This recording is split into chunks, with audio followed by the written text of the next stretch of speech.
ته مور خیر تا ته کومره صبر وکړه تا ته به زه کالي واخلم اپنو زده کار یې کړی و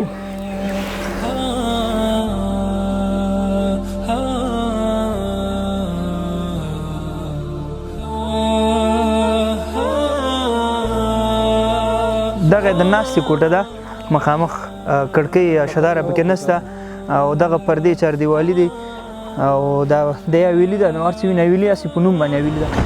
السلام علیکم د قمر ګران لیدونکو، موږ خپل د کار په جریان کې نن راغلي یو داسې یو فامیل درته معرفي کوو تاسو ته د هغې یادوري موږ مخکې کړې وه چې د ډېرې نیستۍ او نادارۍ نه یې زوی ځان ځوړند کړی و او ځان یې وژلی و، ځان وژنې یې کړې وه. د پلار نه به هغه کیسه واورو. اوس ورته لږ خوراکي توکي چې کوم د کور ضرورت شیان دي هغه ورته موږ اخلو، وړه غوړي بوره چې څومره د ضرورت وړ توکي البته د فامیل لپاره هغه موږ اخلو، نور به د پلار د خولې د هغه کیسه واورو. موږ سره اوسئ.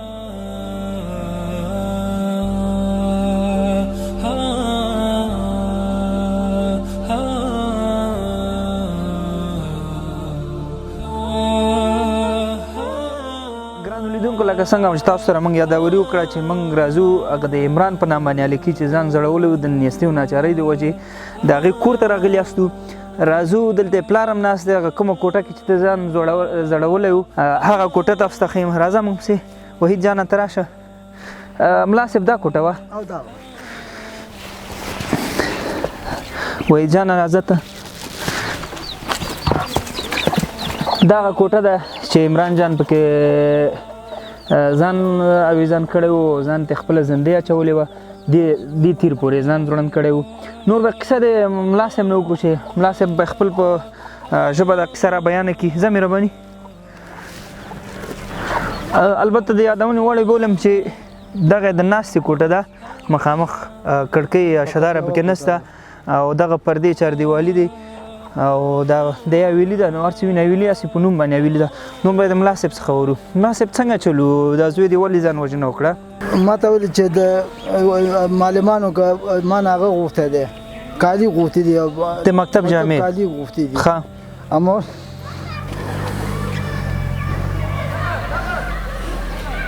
اما ورته ویل مرزه خیر دی مرزه ما کالي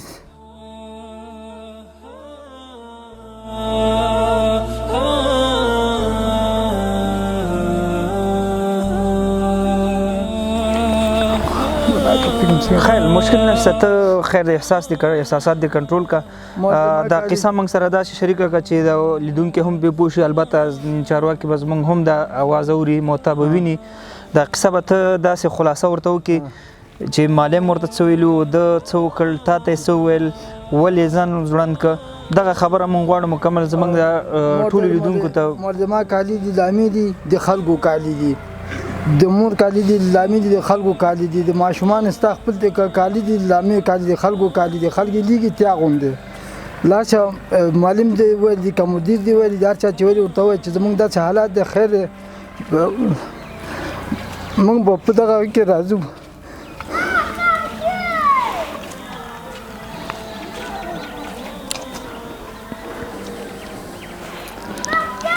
ښه ملا صاحب خو خیر دا لږ ونه شو چې ونه شو ورته مې ویل خیر تا ته کومره صبر وکړه تا ته به زه کالي واخلم اپنو زده کار یې کړی و.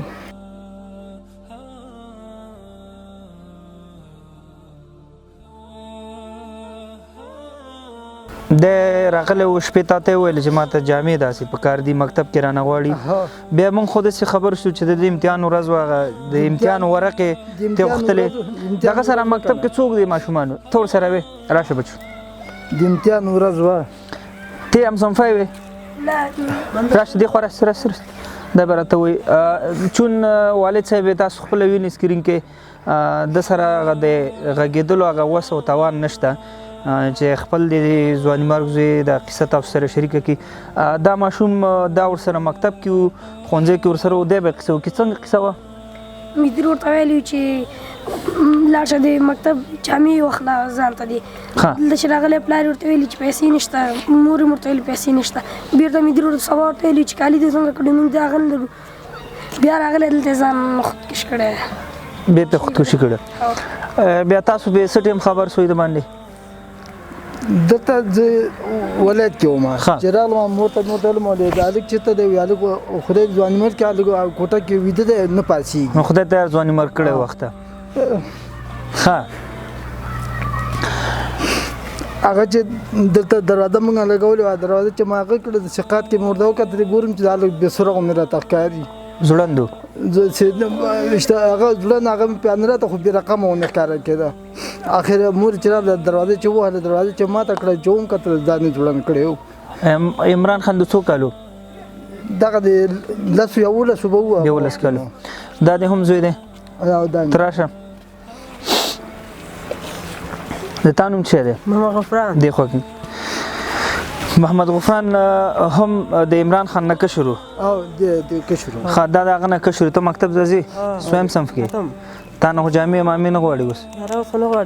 ښه مکتب مدیر صاحب اوس دا ذهنیت ورته ورکول شوی چې یاره دا خلک ناداره دي څه نه لري نو د دې وجې باندې دنه د مکتب یونیفارم یا هغه جامې نه غواړي. محمد عمران خو لاړه خپل په مخه. اوس موږ تاسو ته څه کول پکار دي؟ دا سړی دومره بیچاره بېوسه او بېکسه انسان دی چې تر اوسه پورې د دغه د کوټې کړکۍ او دروازه نشته ده. تاسو یې خپله وینئ. موږ غواړو د لپاره یو کاروبار جوړ کړو تر څو پورې خپل دغه روزمره ژوند دی پې تېر کړي. د لپاره څه کولی شي ملا صاحب؟ دلته یو دکان ګوټی چې راته هغه شي ځکه کلیوال بعضې ماشومان دي ما سره سبق به هم وایي او زه به هم ورته فارغه ناست یم. دا یو غوښتنه لري دا نه غواړي چې تاسو نه دته دا کوټه جوړه کړئ صحیح پاکه یې جوړه کړئ ورته پلاستر ورته ورکړئ اشدار یې هر څه جوړ کړئ. نه په دې کې په دې جونګړه کې هم د دې شپې تېرېږي په دې کوټه کې د هم شپې تېرېږي. دا کوټه که زموږ کامرامین را نږدې کړي مخکې راشه ته په دې کوټه کې هم د جامې پرتې دي د شپې تېرولی چې دا غوښتلو جامې دي. نو دی فقط غواړي تاسو نه یو غرفه صحیح دلته یو غرفه او ورسره هغه کې هغه غرفې ډکول هغې لپاره موږ دلته سودا واچو. البته کلیوال ژوند دی په کلیوالي ژوند یا دوکانونو کې معمولا دغه پاپړ او چپس او وغیره دغه شیان خرڅېږي زیاتې پیسې هم پرې نه راځي. د 1,00,000 افغانیو پورې دغه ته دا هر څه جوړېږي. که غواړئ د دغه ملا صاحب په مخ باندې خوشحالي راسي او د عمران غم ته ورو لرې شي البته او دا بچونه خپل ورسي تعلیم پې وکړي د لاسنیونه وکړي. که هر څوک یا ورور یا خور غواړي کومک وکړي لاندې لینک کې د سکرین په سر باندې کوم لینک درته ښکاري هغې کې ځان راجستر کړئ. آنلاین کولی شي هم مرسته ورته راواستوئ او که آفلاین رالیږئ نمبر درته ښکاري هغه نمبر باندې موږ سره رابطه وکړي. وټساپ نمبر دی. نو انشاءالله همداسې به بیا راځو دته به غرفه ږدو او سودا به ورته پکې اچو. انشاءالله دا چې نن کوم جګرخونه دی دا به آینده کې بیا بالخیره تاسو ته په سکرین باندې موږ خوشحاله ښکاره کوو. قمر سره اوسئ قمر به داسې خل پیدا کوي او داسې خلکو لاسنیونه به کوي. السلام علیکم ورحمة الله وبرکاته.